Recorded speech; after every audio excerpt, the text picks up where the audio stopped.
What if I told you that one of the biggest names in AI chips, a company practically synonymous with artificial intelligence, is now facing an unexpected chill in what was once its warmest market? Imagine a tech giant, after navigating complex political waters to resume sales, only to find the doors subtly but firmly shut by the very country it sought to re-enter. We are talking about Nvidia and China, and the unfolding drama surrounding their relationship is a masterclass in geopolitical tech.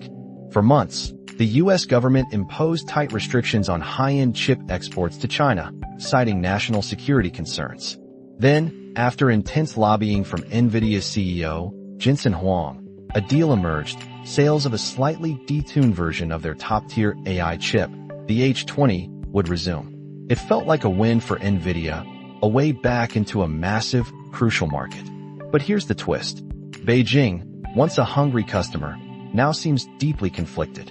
Instead of rushing to embrace these newly allowed H20 chips, Chinese authorities are reportedly discouraging local tech titans like Tencent, Alibaba, and Baidu from purchasing them. They're raising flags about national security, even questioning some companies directly. It's like being invited to a party, only to find the host subtly pushing you towards the door. This isn't just about rejecting a specific chip, it signals a much larger shift. In response to this uncertainty and pressure, we're seeing a furious acceleration in China's domestic chip development. Giants like Alibaba and Baidu are now pouring resources into designing and using their own chips to train AI models. Huawei, Cambricon, and even smaller players like MetaX are making big strides. MetaX, for instance, recently announced plans for mass production of a new chip that they claim boasts even more memory than Nvidia's H20. It's a high-stakes game of silicon supremacy, and China is clearly playing to win.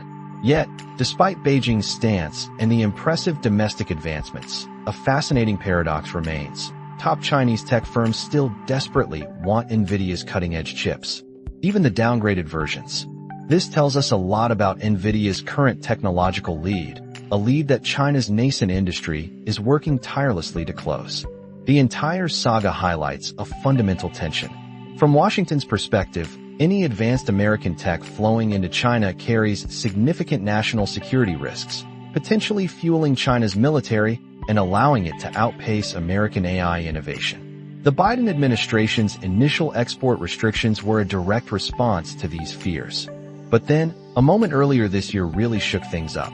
China's DeepSeek R1 AI model showed it could rival the best American offerings using lower-cost chips, demonstrating that Chinese innovation might not need Nvidia's top-tier tech to thrive. This discovery arguably helped fuel the U.S. decision for an even broader ban. That blanket ban, however, wasn't without its own set of problems. It hit Nvidia hard, costing them an estimated $8 billion in revenue, and ironically, led to the smuggling of higher-tech Nvidia chips into China. This complexity is what eventually prompted Trump's reversal on H20 sales, with the added caveat of a 15% cut on all China revenue for Nvidia and AMD. But just when Nvidia might have breathed a sigh of relief, Beijing introduced its new concerns about kill switches and backdoors in these chips, claims Nvidia has unequivocally denied. So, why the sudden change of heart from Beijing?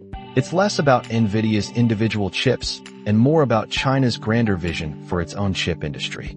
For too long, China's burgeoning AI sector has relied on American chipmakers, giving the U.S. a significant strategic edge.